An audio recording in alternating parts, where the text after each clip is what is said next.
Eske Willerslev er blevet beskrevet i det her nummer af Bionyt, videnskabens verden.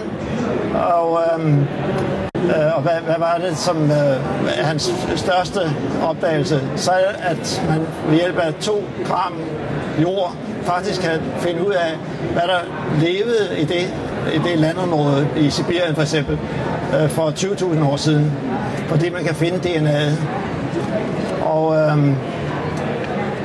Og de ting, som også har været en ting, som er noget nyt, det er hans forskning i aboriginerne, hvor han ved hjælp af et stykke hår, som lå i en skuffe i et museum i Cambridge, faktisk har kunnet lave et genomsekvensanalyse, altså fundet hele DNA-sekvensen af en mand, der levede for 100 år siden i det sydlige Australien og var aboriginer. Og det var så første gang, at man lavede DNA-sekvensen hos en aboriginer.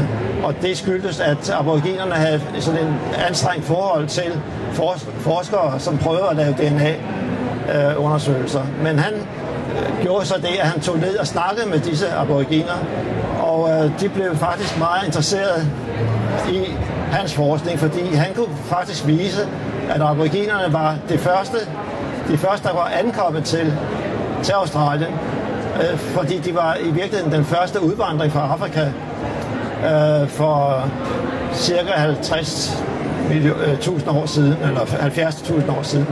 Og først senere kom en udvandring endnu en gang, som så blev det, der senere hen blev europæer og asiater.